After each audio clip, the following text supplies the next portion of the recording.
So I would say now that Lumi's actually here, I'm learning how much it's like, yes, I have to listen to the pediatrician when she says routines and consistency are important for kids, but she can consistently take a nap at 10 o'clock in the morning while we're walking around the Brooklyn Museum. She doesn't have to consistently take a nap in a crib where I'm just sitting in an apartment alone by myself and she's sleeping. I'm really leaning into the idea that I can find consistency while doing things that keep my brain engaged and activated. Parenting with ADHD can make an already difficult job even tougher. Doing it as a single parent seems even more daunting. But my guest today is doing both by choice, and she's thriving. Danielle Elliot is a documentarian and science journalist living in New York.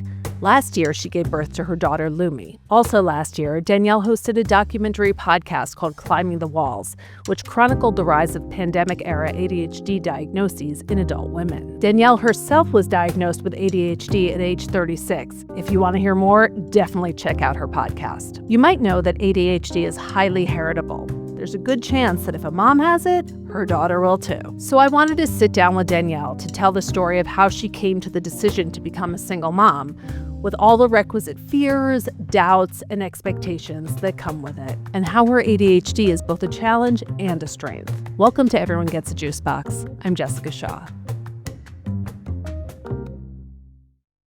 So, Danielle, as you were thinking about having kids, how did ADHD sort of impact the choices you made about that process, about embarking on this journey?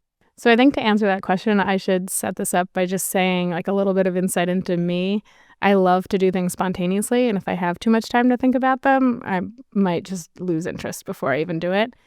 And I say that because when I decided to do this, it was sort of like on my mind. And I can remember times that I remember after my grandmother's funeral getting lunch with my cousin and saying, I think I'm just going to do it by myself. And then I know like a year later, I said it to a therapist. And that was right around when I also said to her, do you think I might have ADHD? So that was when I was getting to the point where I was like, I'm taking this more seriously. I should really hone in on the ADHD first. So I kind of used the ADHD, I'm not going to lie, like the diagnosis and getting to know ADHD to delay it a little bit more. Because there was a fear not of being a parent, but of doing it by myself. I needed to know if there were things I should know about my brain and how to kind of make routines easier and make scheduling easier and all of the things that go into parenting. And sadly, it felt like it would be easier to prioritize. I say sadly because it's like you should want to prioritize it for yourself anyway. But for me, the idea of it's actually what I needed to do for a potential kid if I was going to have one. The fact that it was for someone else made it easier to prioritize. Yeah. Tell me more about that. Even before I was diagnosed, I had started looking into ADHD because it was so on the rise. A lot of the research I did showed that it's not about socioeconomic status. It's not just about genetics. Something that really plays into ADHD is chaos in the home. And I just thought if I am a single parent who hasn't even attempted to figure out if I have a neurodivergence, when it seems like I probably do, our house would probably be pretty chaotic and I would be the only parent she has. So it was a lot of the research on chaos in the home that made me think I should probably try to make my own life less chaotic before I add someone else's life into my chaos. Right. Yeah. Did it, knowing that with ADHD, like there tends to be chaos, and I hear you so hardcore on that, did that make you nervous? Or was it like, okay, I figured this out, now I know what to do to not be chaotic? Oh, no, I mean, I'm still slightly chaotic, right? Like I'm at least self-aware of how to, or like I know now how to interrupt some of the things that I do without even like subconsciously. I wanted to limit the detrimental chaos. I didn't want to completely curtail all of my chaos because I actually enjoy a lot of it. And I think it's what's helped me have the career that I have. I think it's what helps me maintain a lot of the friendships that I have and even like develop a lot of the friendships that I have, right? And I don't think chaos is all bad. I should clarify that, right? So it wasn't like I was saying, oh, I need to figure out what's wrong with me so I can completely mute my personality so that I can be a mom. I don't think that any of us with ADHD need to mute ourselves to be moms or to be good moms. But I think that there are things, like there's things that are already showing up. My daughter's 6 months old, and at her 6-month checkup yesterday, I was talking to the pediatrician about sleep training, and I kept saying, well, what if I wanted to, because I'm kind of like always doing things differently. And she just kept saying, Danielle, it's just consistency. You can do it however you want, but babies just need consistency. And consistency is kind of like the least prevalent thing in my life. So as much as I planned for how I would be a good mom with ADHD, I'm still having to figure a lot of it out on the fly, right? And so I'm like, okay, we're going to actually have to make sure we're home at this, like at least for a few weeks in my head until she's used to patterns and her own consistency, or at least until she learns how to sleep through the night. I'm so curious how you approach sleep training. Like, did you sort of have to think about it like, okay, this is what I'm going to, like, just sort of pre-plan the whole thing? No, do you want to know how I really did it? I do. Because this is so clearly I do not have a Parents complete everywhere grip. like leaning in like, please tell me how to make my baby No, they sleep. shouldn't do what I did because I took my daughter to New Zealand for 5.5 weeks to visit friends. This is how chaotic things have still been. And I'll get to the sleep training. This is going to be one of those ADHD stories. But in early December, I kind of like understood what I was doing at that point. She was 3.5, 4 months old. And I texted a very close friend of mine who lives in Australia. And I said, I really wish we had planned January in New Zealand. I'm already over winter. I wish we were going to summer in New Zealand. And she said, my husband and I planned a trip there last week. We'll be there for 3 weeks in January because it's their kids' summer break. Well, I had booked flights by that night. Like I was like, okay, we're coming. So that's how New Zealand happened. It was slightly chaotic. And then we got home from New Zealand and I was like, I can tell she's needing more. She can sleep through the night if I give her, like if every time she opens her eyes, we're not in a different place, which is what has been happening to her because I took her on a 5-week road trip. And so we get home. I saw a friend who has a son who's a week older than Lumi. And she said, we sleep trained and the first 2 nights were tough. And by night 3, it was easy. And I was like, oh, I don't think I'm doing sleep training because I can't handle the idea of her crying. We're not going to do it. She's like, no. There's this app and the app sets the timers for you. And I very spontaneously, very ADHD was like, oh, okay. So I decided to try it that night. My poor daughter is still completely adjusting to the time difference. So that was the weird part. But she slept 11 hours. It was just that she slept from midnight to 11 a.m. And then the next night she slept from 1 a.m. to noon. And so it was like we sleep trained, but I also had to figure out how to adjust a newborn back to the right time zone. So we were doing it and then she got sick. And then I just couldn't imagine leaving her in the crib crying while she was sick. And then according to the pediatrician, I probably made it harder on myself because I taught her that if she cries loud enough, I will come in and get her, especially if her nose is running. Yeah. The app doesn't say to do that. Yeah. So we started again last night. Yeah. Okay. Yeah. And the app is the short answer to your question is sleep training apps are your best friend because you don't have to think. It takes all the executive functioning out of it, which has kind of been my approach to parenting with ADHD in many respects. Is like, take the executive functioning out. Take the executive functioning out of it. Let apps like some of the technology is actually pretty great. I want to rewind to before you had Lumi. What were your, first of all, I love how you talk about, I love what you said about it shouldn't be muted. No one should be muting. So when you were thinking about having a baby, what were your thoughts knowing, I mean, you're a journalist, you've looked into this. ADHD is super hereditary, up to 90%. I think some of the stats are. It's also super undiagnosed in young girls, getting a little bit better, but still not. There's not total parity there. So did it make you nervous? Was there any fear there? How did you feel about that? There was definitely fear there. There was fear balanced with an awareness that ADHD is not an unmanageable thing, and awareness of it is sort of the first step. So if I was paying attention to it and trying to, not sure exactly how to explain this, because it was sort of knowing that I would be making the decisions by myself actually made it feel like it might be easier to parent a child with ADHD, especially if I made myself an expert in it. I wasn't going to be parenting with someone who wasn't becoming an expert in it, if that makes sense. An expert in ADHD parenting. And it also meant that we'll have the freedom to completely adjust if we need to. Like if a school is not working out for her and it's me and her, we can up and move somewhere. We can adjust. And that is definitely a privilege of single parenting in a way, because there's a lot of people who can't switch their situation. But I was going into this knowing that I had a lot of concerns. And then I realized I had concerns about everything, including the things that I don't know. And ADHD actually became the least of my concerns because I don't remember how the saying goes, but it's like is it the beast that you know? The devil you know. The devil Yeah. you know and Yeah, the one yeah. that you don't. Yeah. So I'm like, It's just a saying, not that yeah, yes, exactly. not that ADHD is the devil. No, not at all. I was like, it's that saying. My sister moved to Texas and now she says that all the time, and I can never remember exactly how it goes.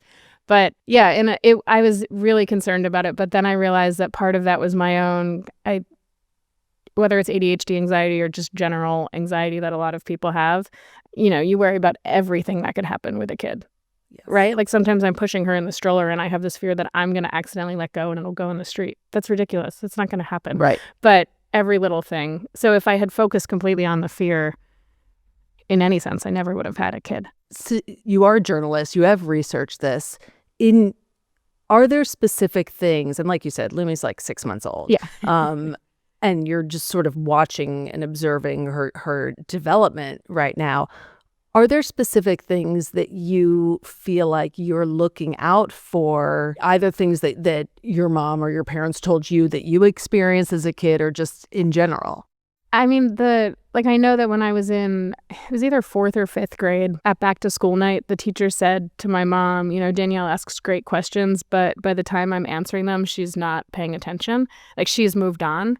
So I think I'm going to try and just see where her focus is. And I'm paying very close attention, not necessarily to her and how she does things, but I'm not paying attention to it yet. But when I'm thinking about where I want to send her, for daycare even or for school, I'm thinking about where there's going to be the most interaction and engagement as opposed to technology. And I'm looking a lot at the research on focus right now. So I'm actually I'm not focused entirely on the research on ADHD as much as the research on cognitive development in general, because we're seeing a lot of kids who don't have ADHD are struggling with cognitive development because of some of the technology in schools. And I'm just paying very close attention to that. So the only thing I can really be doing in that realm right now is playing with the toys that supposedly are for, help with cognitive development. And then she's great. She'll sit in my lap and let me read to her for an hour at a time, which is amazing. And she's like playing with the books and she's kind of already into them. Mm-hmm. And how's that for you, reading for an hour at a time? It's great because the books are so short and they're so colorful. They're great.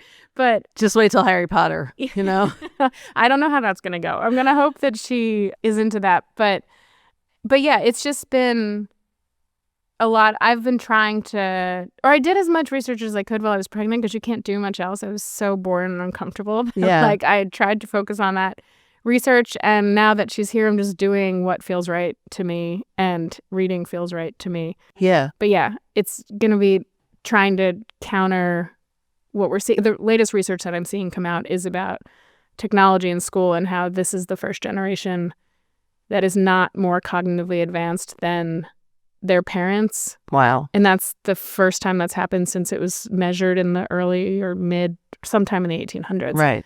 And they're saying that's because of the technology used in schools, not the curriculums, not anything else, just the amount of technology. So yeah. Lumi doesn't watch screens.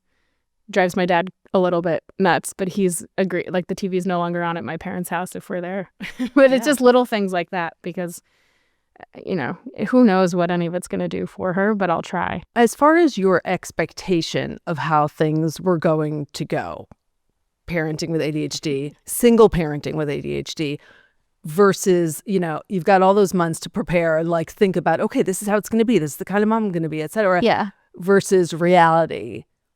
How different is it? I mean, you want to think you're going to have so much control and you can control all these things, and then you just need to sleep. So you're going to leave her with, your parents for the day, or you're going to, I'm realizing that I have to tell myself to let go of things in the moment, as opposed to perfectionism is gone, I would say, is the biggest thing. So far, there's just been really good things. I think I've wanted help more. Actually, I would say in the first 3 or 4 months, I kept driving to my parents' house in New Jersey because it was just it is actually so much easier to do this with other people. Yeah. And then I think that trip to New Zealand was slightly also because I have always had a hard time with transitions and kind of ambiguous transitions.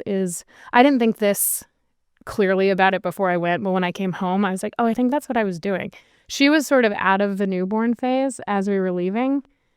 But it was like this ambiguous transition happening. And I think I went on the trip to kind of mark the, like I came home with a baby. I left with a newborn and I kind of came home with a cognizant baby. Yeah. And having that time was so helpful. Like being away during that was so helpful because it helped the transition. And I don't even know fully how to explain that, but it's like if we just continued to be home every day, but then needed to instill routines and patterns just because I like clicked my fingers one day and decided, or snapped my fingers one day and decided I had to, I don't think it would have worked for me. Yeah. But telling myself, oh, we have to do this now because we're home from this trip made it easier. Yeah. I don't know if this is making any sense. No, I hear you. Yeah. But it's like those ambiguous transitions, like, oh, we're in a new phase of your life, but I didn't even realize it happened, Yes. are really throwing me off. Yeah. So having some sort of like distinction between them has been helpful. Mm-hmm. But I don't know how I keep that going. I can't take her to New Zealand every time she's growing. Why not, Danielle? Why not? We are going to Berlin next month. But Okay. yeah. There you go. Another transition. She'll start walking there. You'll be solid. What are you nervous about? Like, I feel like with myself, there are so many things of like, I know that this like propensity to be like a certain way or whatever. Are there things that you're sort of in yourself like, okay, I gotta look out for this thing, as she's an adolescent or a teenager, and you will get there? Well, the hardest part for me so far has been that when she does go to sleep at a normal time, then I'm in my apartment and I'm like, oh, I'm just here. Like, I can't go anywhere. And I didn't even have plans that night. But in the past, it would just be like, oh, I had like now I can go do anything I want. And I can't do that anymore. So she goes to sleep at 8 o'clock and I'm like, I guess I'll watch TV. But I'm so bored by TV now because it's like just not interesting. For a while, she was up till 10. I was like, this is great. We just hang out until 10 o'clock. But now she needs to go to bed earlier. And my nights have become so boring and so quiet. And what I've noticed is that when friends do stop by or when friends are over, or if we're out with friends, I'm so willing to push it a little bit more because I just want to hang out a little bit longer. So I'll just keep her awake or I just won't give her bath. And then I'm like, wait, no, she's the one who's supposed to be the priority. Yeah. So I think you sort of treat your kid as an extension of yourself, no matter how well-intentioned you are. If you're a person who's used to sort of putting aside the specific thing you wanted to do, I kind of like, I'm not always a people pleaser, but in many ways I am. And I'm trying not to like put her needs aside just to please other people. Does that make sense? And it does. Like, and I really don't want to teach her to do that for herself, but I also just don't want to do that to her, right? Because like her consistency is based on my consistency. And if I prioritize what someone else wants to do, I'm not helping her. So that's been the hardest part. Now that Lumi is here and growing, how are you incorporating your ADHD-ness into your parenting? I think it's the amount of stuff we're doing. I think like I said, we were away for a while and I can see now. So we've been home for 2 weeks. And the first week home, I was so bored. I live in a 4th floor walk up. I like wasn't leaving the house. And then I finally started leaning into my ADHD more, if you will, and trying to counter that boredom. And I decided that for the next 30 days, we have to do something every day.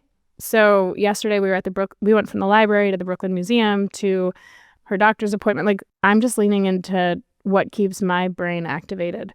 So I would say now that Lumi's actually here, I'm learning how much it's like, yes, I have to listen to the pediatrician when she says routines and consistency are important for kids, but she can consistently take a nap at 10 o'clock in the morning while we're walking around the Brooklyn Museum. She doesn't have to consistently take a nap in a crib where I'm just sitting in an apartment alone by myself and she's sleeping. Like, I'm really leaning into the idea that I can find consistency while doing things that keep my brain engaged and activated.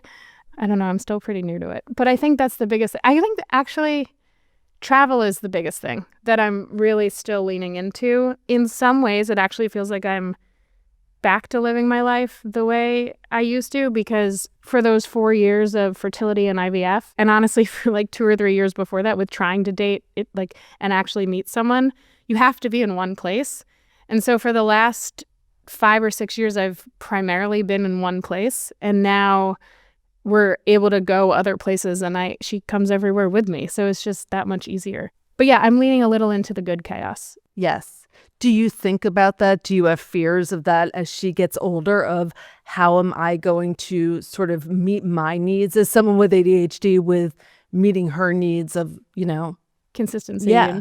Yeah. I mean, I think I this is one of those, I have no idea if this relates to ADHD, but it's sort of like you think, oh, I'm going to wait to have a kid because once you have a kid, you have to be settled. And then I had a kid and I'm like, oh, I have 4 years to do everything I want to do because then she'll be in school and I'm going to be we're going to be in one place when she's in school, because I just think that like growing up in a place is important. I think that's something I want to give her. So yeah, I think about that a lot. And I'm like realizing that I'm trying to just fit 15 years worth of stuff that I want to do into the next 3 years, because in my mind, I'm going to be like caged into one place so that I can give her a stable school situation. And it's probably not going to work out that way, right? Because parenting, I thought as soon as I had her, I would stay in one place so that it wasn't chaos. But yeah, I think about that a lot. And I don't know.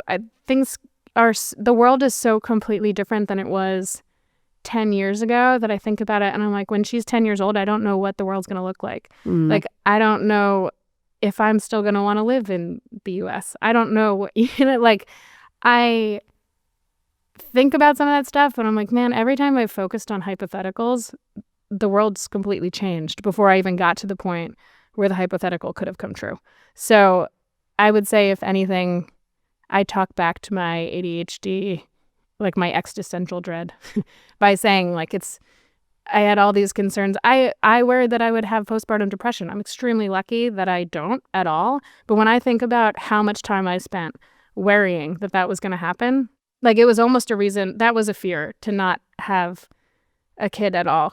And it was a completely unfounded fear for me, but you have no way of knowing it until you're actually in the situation. So I try and apply that logic to any of the dread that I have about the next 20 years of her life, because I don't know, we're just going to face everything when we get to it. And so many things are outside of my control, right? So if I try to parent as if I can control all of the situations, I'm going to be the one who's really losing it, because you can't control. Like, there's other people in her life.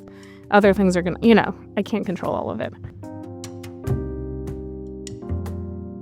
Anyone else ready to pick up their kid and move to New Zealand, whether or not they need sleep training? Even if you're not, I'm guessing Danielle's story resonated with you. It certainly did for me.